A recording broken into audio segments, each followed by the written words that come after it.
What is up, my friends? What is up, friendos? And welcome into Leading Off. Brought to you by PrizePicks. See that promo code if you're watching on the YouTube down there? I know you see it. It says Leading Off. Use that promo code. Get a 100% deposit match when you use PrizePicks. Do it today. It is a new era. New world order for life. Back in the seat is at least another beautiful bald face. It is not Joe Pisapia. Joe has left us all. I want you to all know this. For all the Welsh haters are infuriated today because I'm hosting, but I want you all to know this. I love you. Joe hates you. Joe doesn't respect you. Joe doesn't love any of you. I do, and so does Bubba. That's right, because we're the new crew. Bubba, what is up, my brother? What is up, my friend? Always a pleasure getting to talk baseball with you and take the place of another great bald man of our generation. So, as Joe would say, today is a new day for everybody. That's right. And would you look at this? He did make an appearance. Joe got in here. Joe is in here. He said, I'm here for the Luisangel Acuna breakdown. Joe does respect you, by the way. But I did have...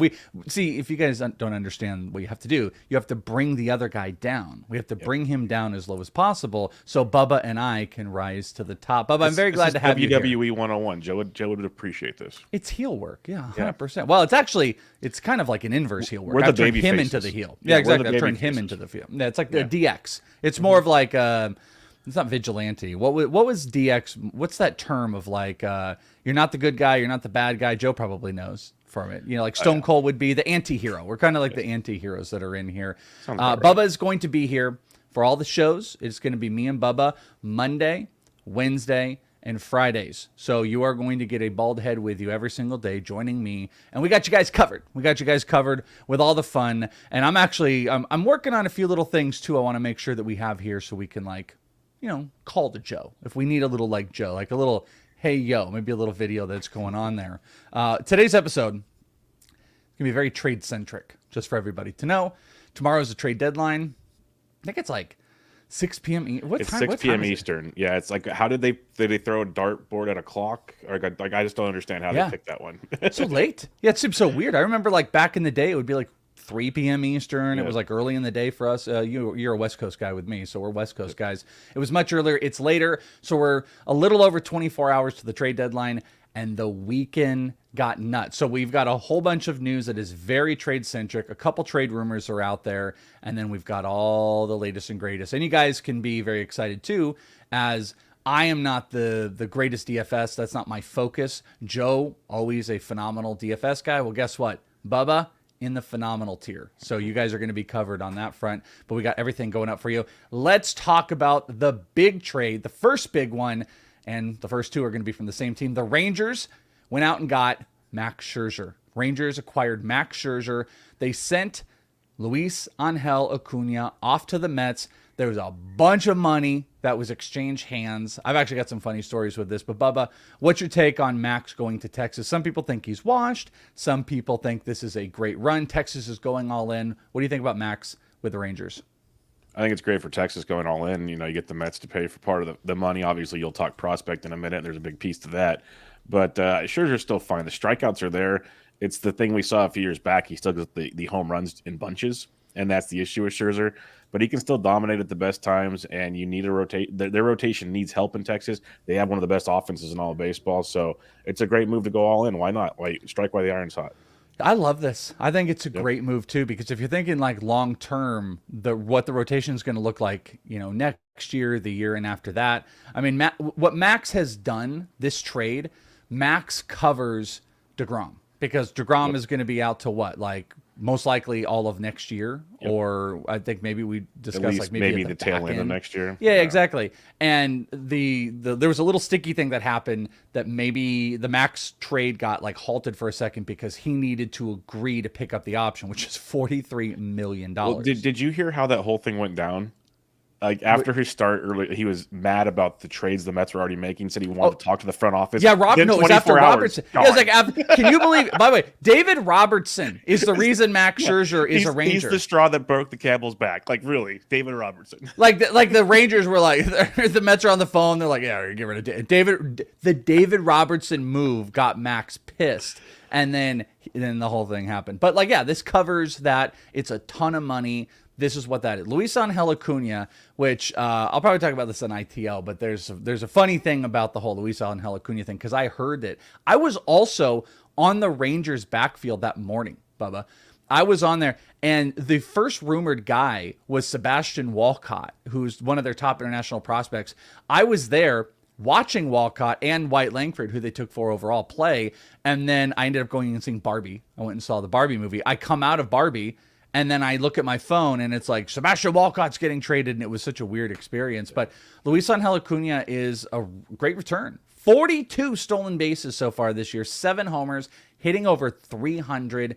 And, you know, I'll just say, I have always been a Luisangel Acuna guy. There were so many in the prospect industry that were like, he's a nothing burger, he's a gimmick, blah, blah, blah.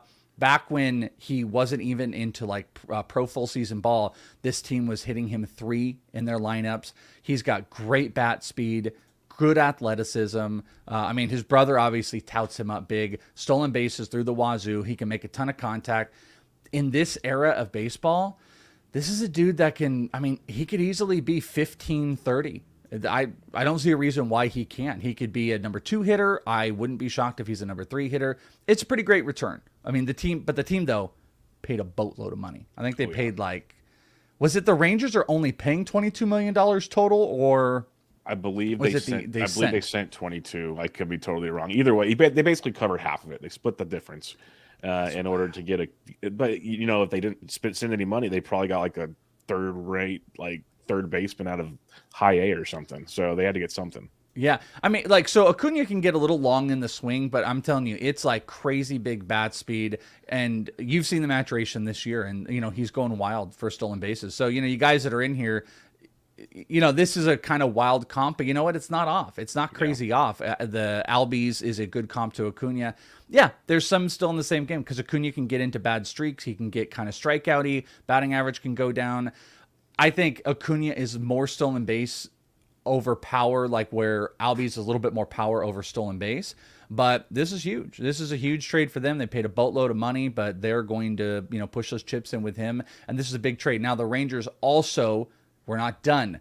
They went out, acquired Jordan Montgomery and Chris Stratton as a bullpen piece from the Cardinals, who they then traded Thomas Sagasi, Takeo Roby, and John King. And another funny story, Takeo Roby was throwing a bullpen session when I walked on the field on Saturday. He wasn't at a minor league affiliate, and I was with a couple people, and we saw a whole bunch of dudes. We saw a whole bunch of guys, and we were wondering what this was about. And then we figured out, oh, this must have been some scouts that were out watching that throwing session, because there were a lot of people out there. So Jordan Montgomery goes to help fill out this rotation, which now looks like Max, Montgomery, Evaldi when he's healthy, Heaney, and Dane Dunning. So Montgomery, how big of an upgrade do you view this with the Rangers for him?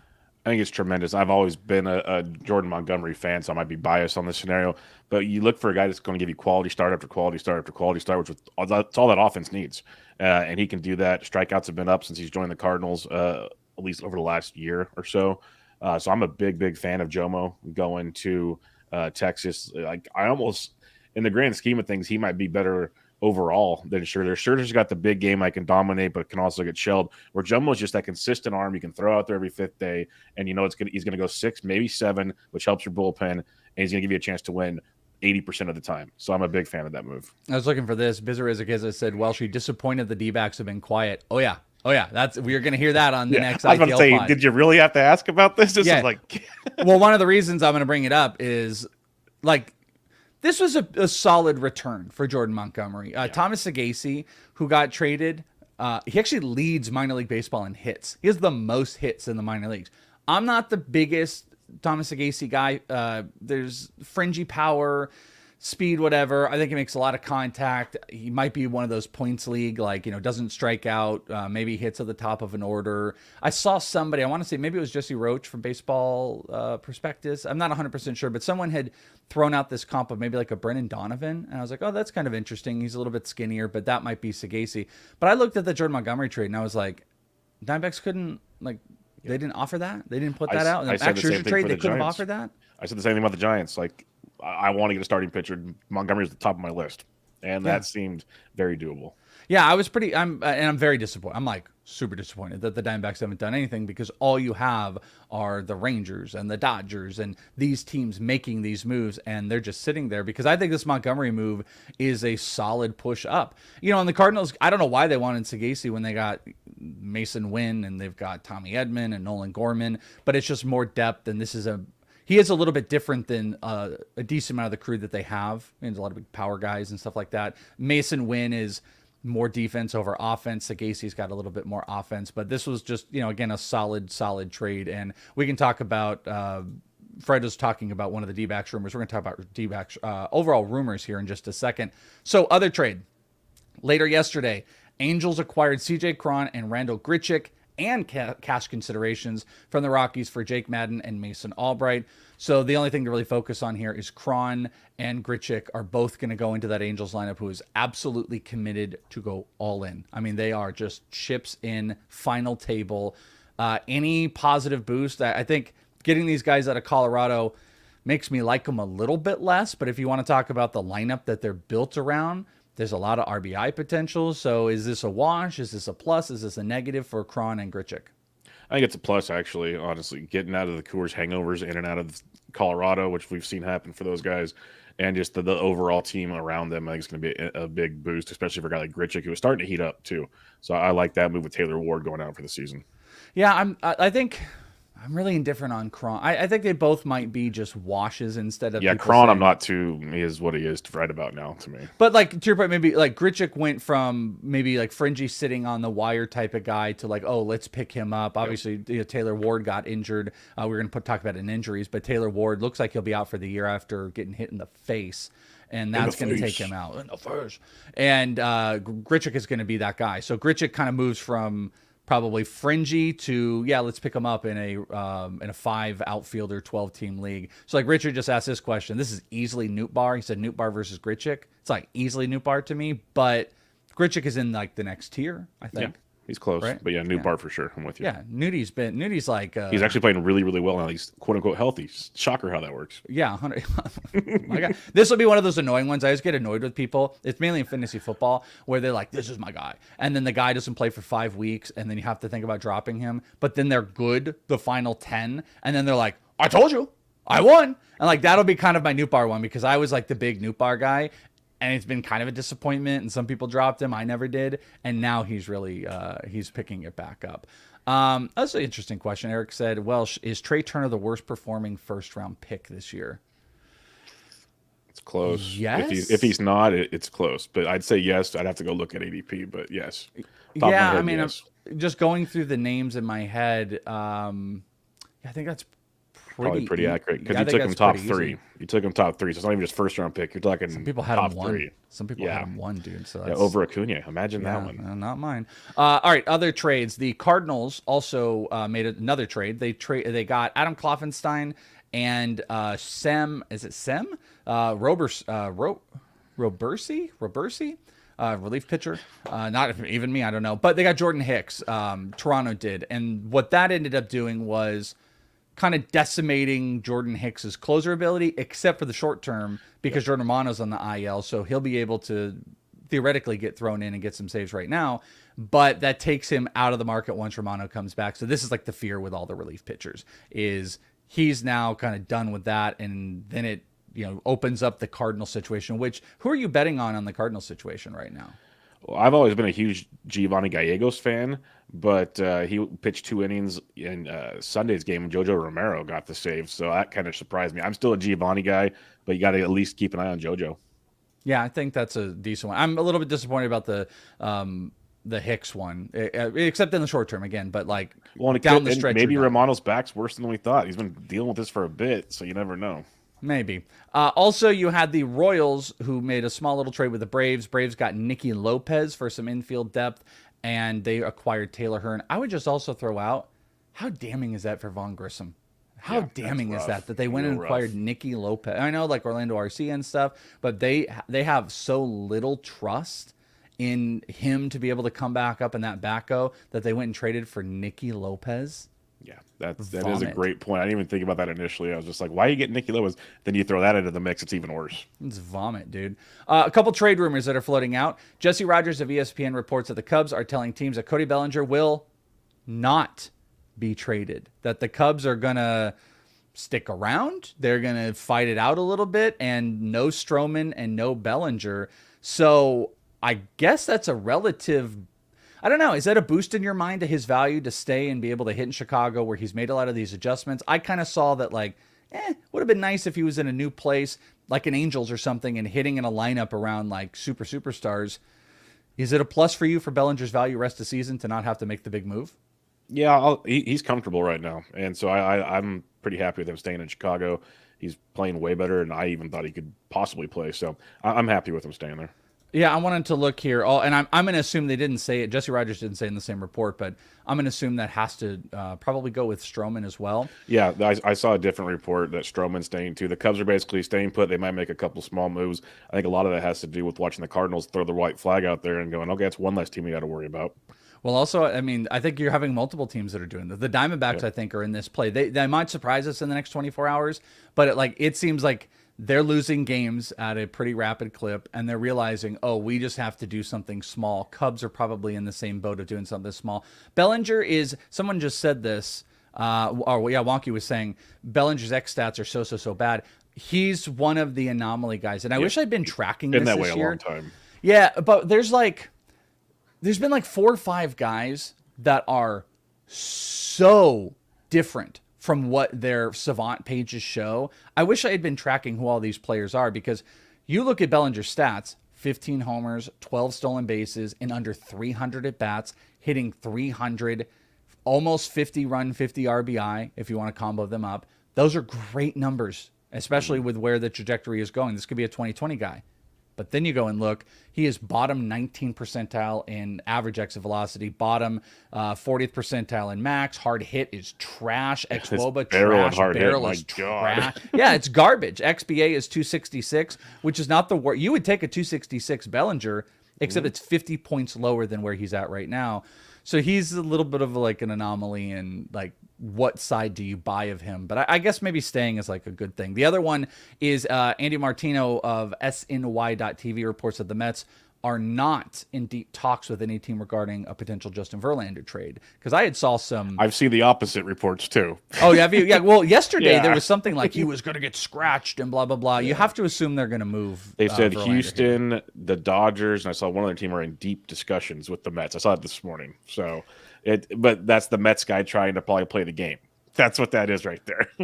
I feel like the Dodgers are going to come in, because the Astros were asked about this, apparently, and the Astros ended up saying that they weren't currently in the... he makes the most sense. Wonky's right. Verlander makes the most sense in Houston to have that reunion, but I believe they were asked about it, and they just said unless something changes, they weren't really in the market to make any type of move like this.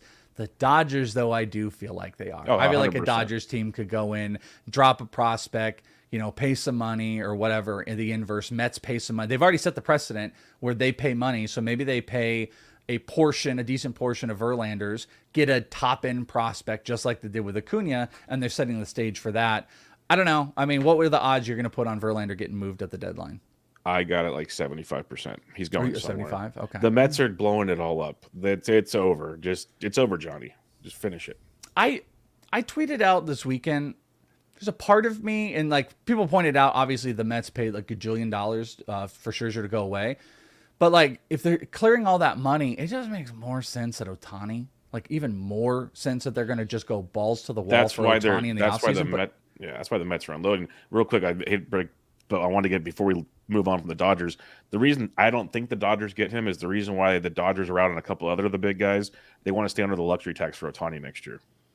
And unless the Mets sent all kinds of money like they did for Scherzer, then they'd have to give up a better prospect. So that makes their deal a little more complicated than, say, go to Houston, and Houston just kind of takes care of it. That's a good point. I guess I was just thinking about some of the struggles and injuries, like Urias has been injured. Clayton Plus, they got Kershaw. Lance Lynn. What are you talking about? We're good.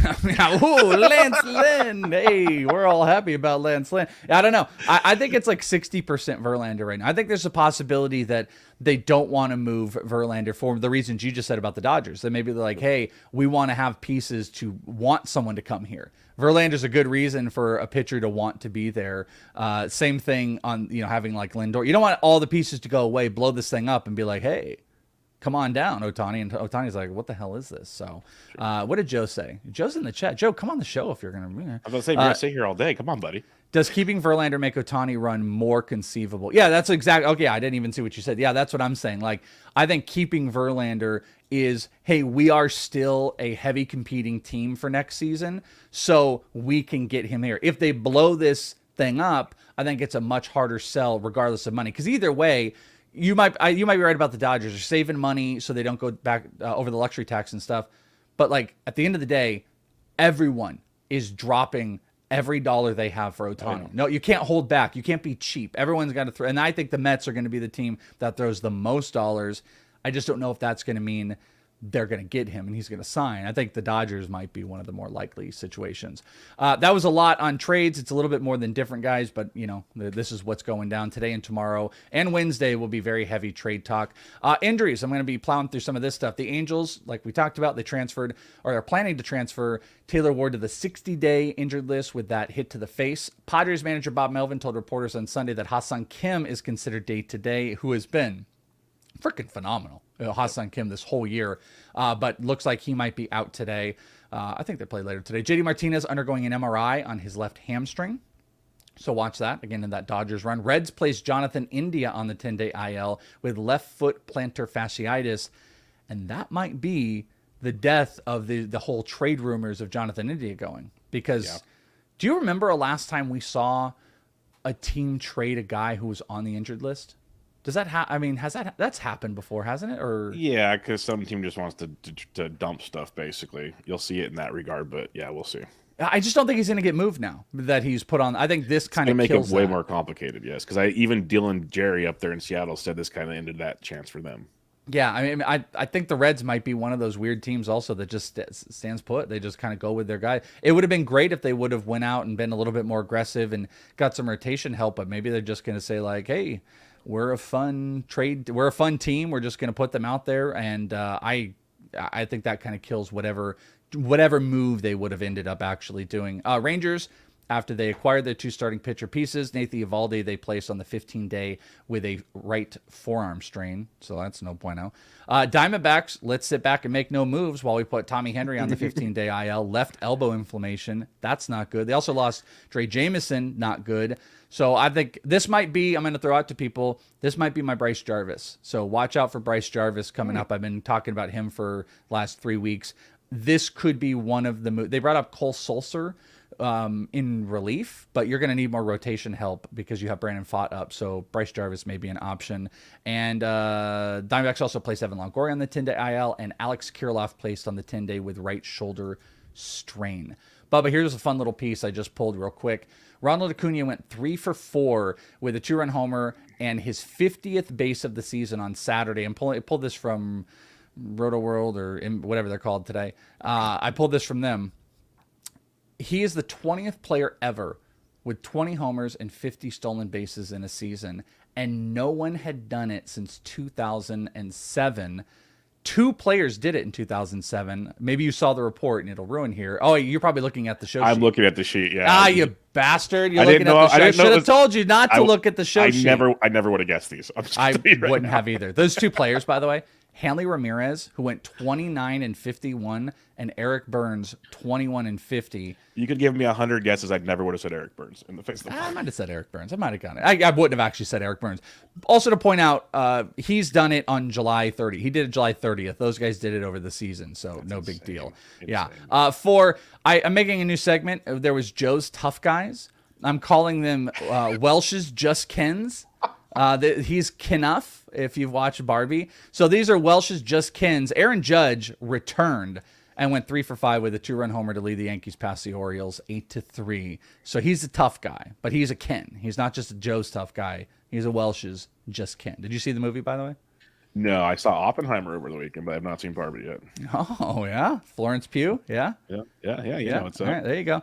All right, so that's my just Ken. All right, 3 up, 3 down. Matt Olson went 2 for 4, 2 homers, 5 RBI. Jose Ramirez went 2 for 4 with 2 homers, 3 RBI, and had back-to-back 2-homer days over the weekend. So any of you guys, I don't know, Wonky, I didn't get an updated thing, but if you have a home run update for me, I'll look at the bottom of the sheet too.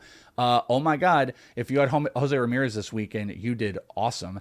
And CJ Abrams, 2 for 3 on Sunday with 3 stolen bases. Maybe, dude, CJ Abrams, one of the steals of the back half of this year. I got him in an Otno league for practically nothing, and everyone's trying to get him off me. No, I'm not trading him. CJ Abrams has been awesome, dude. Yep. He's been amazing. I was all in on him to start the season. Obviously didn't start out great, but he's been amazing the second half of the year. He's been amazing. 3 down, Luis Severino. Done. We're done with Luis Severino. He is cooked. 3 1/3, 10 hits, 9 earned runs. Yankees couldn't even move him, I don't think, at this point if they wanted to. Speaking of cooked, Anthony Rizzo, 0 for 5 with 5 strikeouts. There you go. And Michael Groove went 6, struck out 10, but gave up 8 earned runs. So Impressive. I don't even know how you can get. I don't even know how do you do that? How do you give up 8 earned runs and still strike out 12? How is that possible? That's just a gift, and called the Dodgers had no bullpen. They needed innings. Just go out there, get it done, kid. I don't even know how you do it. All right, ladies and gentlemen, you know what time it is. It is PrizePicks time. Go and use the promo code leading off. You'll get a 100% deposit match up to $100. We make PrizePicks here. You can make them where you are, and we can all have the greatest time on the planet. You can support FantasyPros MLB and leading off by using that promo code when you download the app and start playing today. Bubba, on the PrizePicks, what do you have? This is your initial PrizePicks play, so you're obligated to make people the money. So sorry. Obligated. I'll do my best here. Corbin Burns over 6 strikeouts going up against the Washington Nationals. The catch here, Nationals don't strike out a ton, but Burns has been locked in since basically the month of July, since the All-Star break especially. You're going to see a trend here in some picks coming up here with Thor on the mound, target. So Yordan Alvarez over 8 fantasy points.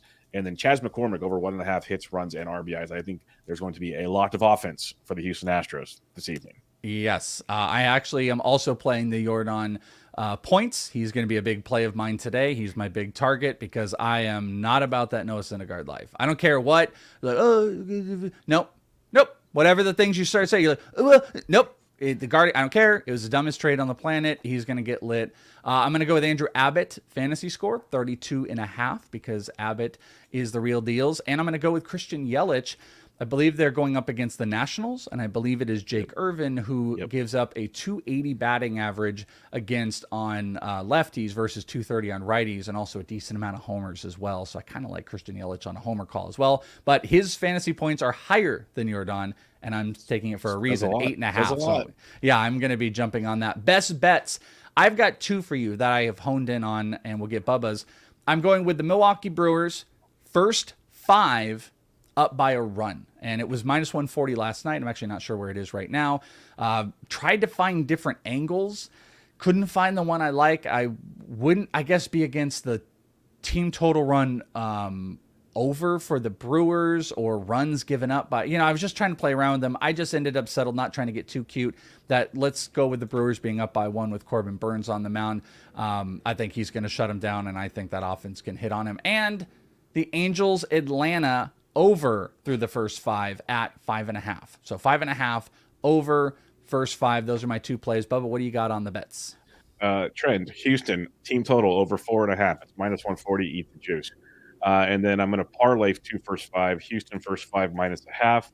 Milwaukee first 5 minus 0.5 like you had. If you parlay it, it comes up to plus 198. So I'll take, you're sensing the trend. We're on the same page tonight, Welsh. So Houston and Milwaukee, go. Time to have some fun. We can also have some fun with, that's right, So Rare. Go and check out So Rare today. You can go to fantasypros.com/collect because it's never too late. Every week, every single week, there's new matchups. So you are never late to the game, even if it's July or August. And you can also go and check out our league, the Leading Off League, fantasypros.com/leading off league. You can play with listeners. You can have bragging rights. You can be the greatest.